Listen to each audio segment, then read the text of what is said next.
Hey guys, it's Brandon. So I always give credit where credit's due, and I'm not unable to eat crow if someone proves me wrong on something. So this D Lang fellow came through, and he says, "Let's meet at Texas or Tennessee the week after, sometime in July." And I said, "Sure, I can do Tennessee. Texas is too far for me right now."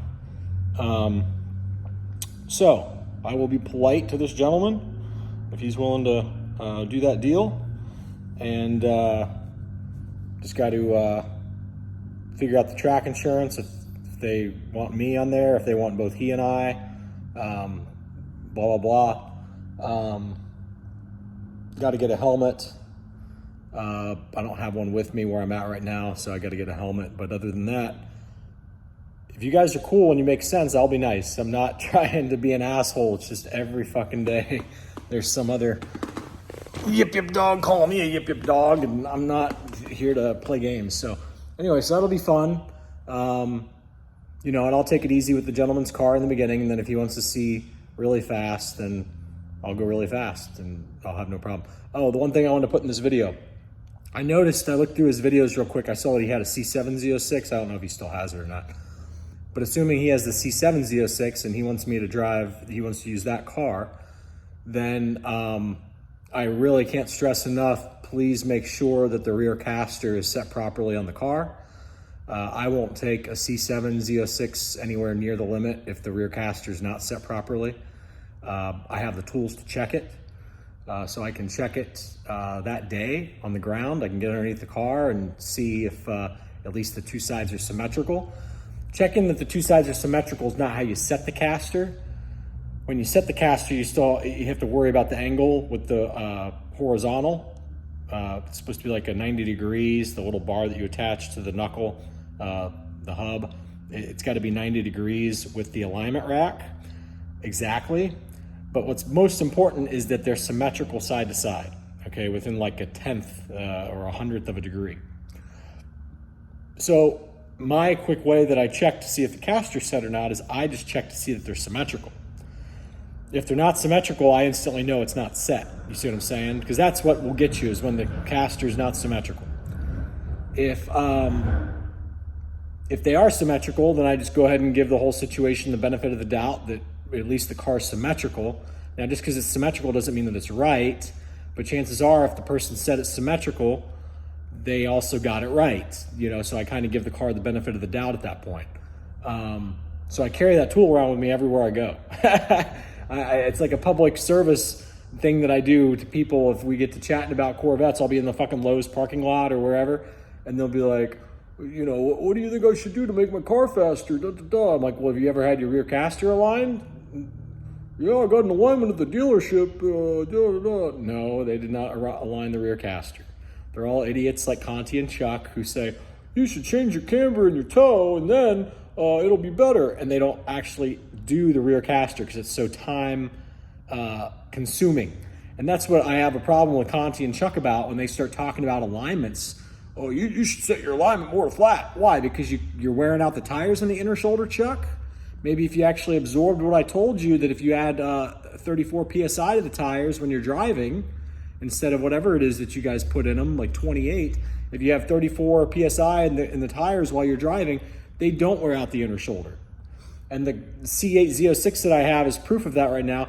The inner shoulder got worn out on this big last road trip that I did because the tires are worn out, but the inner shoulder got worn out down to the bands, and I've since pumped the tires up to 40 PSI, and I've continued to drive on the tire because now I'm wearing on the middle of the tire instead of but anyway, if I would have just been running 34, 35 PSI somewhere in there the whole time, it wouldn't have worn out first on the bands. It would have worn out across the whole tire evenly. Instead of Conti and Chuck tell you that, they say, oh, you need to do an alignment because that makes them money. And then they fuck up your alignment because Chuck doesn't take the time to do the rear caster. He might say he does. Guys, it is a 3-hour process. You got to have 2 guys. Coghlan isn't charging enough money to do it. Every dealership in this country needs to have a menu selection to at least make, this is really what General Motors should mandate that all the dealers do. For Corvette, C7 and C8, which both have a rear caster adjustment, C5 and C6 don't have it, so it's a moot point. But C7 and C8, since their control arms move in a 3-axis direction, okay, whereas the C5 and C6 only move in a 2-axis direction. The other third axis is fixed. But with the C7 and C8, since their alignments move in a 3-axis direction, both on the front and on the rear, the dealer should be mandated by General Motors to have a menu selection of, do you want the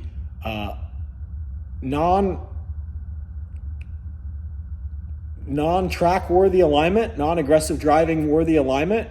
Here, it's our basic price of $199 or whatever they charge for an alignment, okay?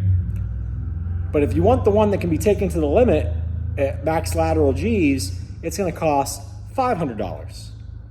And customers are gonna be like, why is it so much money? Well, because we have to have 2 techs underneath the car, they have to be communicating with each other, and it takes about 2 or 3 hours to get it right. Because our guys don't know what the hell they're doing. Now, if it gets to the point where their guys really know what they're doing, they could charge maybe $400 or maybe $300 if they're really good at it. But guys, it is a time-consuming process, and it takes 2 people usually, okay? When I've gotten it done at Chevrolet stores, I have told them up front, look, I'm not trying to be a know-it-all, but this is a complicated process. Here's the tool. I'll show you guys how to do it. That way you know how to do other vets. And I'll usually find a Chevrolet store who's like, we didn't know that. Cool. Yeah, show us how to do it. And there's a big group of guys standing around, and I basically help the mechanic. And I warn them up front. I'm like, it's probably going to take us at least an hour or 2, okay? Just the rear. It's going to take us time. Because every time we get it set and locked in, then I have to go back and recheck it. And if it moved at all, there's a problem. For those of you who don't know, give the guy credit where credit's due. And again, I don't hold grudges. I'm still a logical person. The gentleman who runs AMT camber kits, those are great. He blocked me on Facebook a while ago because he and I got into it a long time ago because he was one of these E-Diff Kool-Aid drinking guys. He's got a Z51. And don't get me wrong, he goes out and turns great lap times. He's got the front air pass through, so the guy knows what he's doing. You know, he's got the front air pass through, which is exactly what I would have done to a base Stingray. So he's like a ZR1 lookalike car, and he's got a big wing on the back. The car looks great. I wish he would have done it with the Z51 and said, okay, Brandon, you know, let's do this cooling kit. I'm ready. You know, I'll test this thing. The only reason why I haven't done the cooling kit yet, guys, is because I don't have a Z51 right now. I had to trade my Z51 in to get the Z06. And then once I got into the Z06 game, it was just, you know, it is what it was. And, you know, once you have a lemon car that you're putting free miles on General Motors stupidity because they don't want to buy the car back in a timely manner and instead they want to play games, so be it. You know, I'm going to continue to drive the Z06. It's kind of the path of least resistance on money out of pocket and have a free car to drive. So I'm not going to bitch and scream about that per se. I'm just like, okay, dummies, don't want to settle up your anyway, you get the idea. So anyway, rear caster is important. General Motors dealerships should have 2 prices on the menu. That way it educates the customer that there's 2 different options. And then when the customers ask about the more expensive option, it doesn't look like the dealership's trying to rip them off. $500 for an alignment? $800 for an alignment? This is crazy. No, sir, we can do the regular one for $150. But the other one is because General Motors, this is a race car. This has a rear caster alignment, and the machine, the laser system, doesn't see it. We have to have certified pro guys who actually even know how to do it, and chances are they're off today, you know, blah, blah, blah, blah, blah. I mean, it's just the way it goes. There's one guy here who can do it, and he's, you know, arms deep into a transmission right now, you know, but just that's the real situation of getting your alignment done on a Corvette. It's not just this thing where you can just pop into a dealership and, oh, I got my alignment done today. No, you just got your alignment fucked because you watched Conti and Chuck, and or you watched Justin at Horsepower Obsessed, and or you listened to Randy Popst, and they just fucked you. Your rear caster is now off because you went and got your alignment done. Well done. You see what I'm saying? And that shit gets people killed. the car that the person thought they had, that they got used to, it's now a rug pull. It doesn't exist. It's going to backstab them so fast.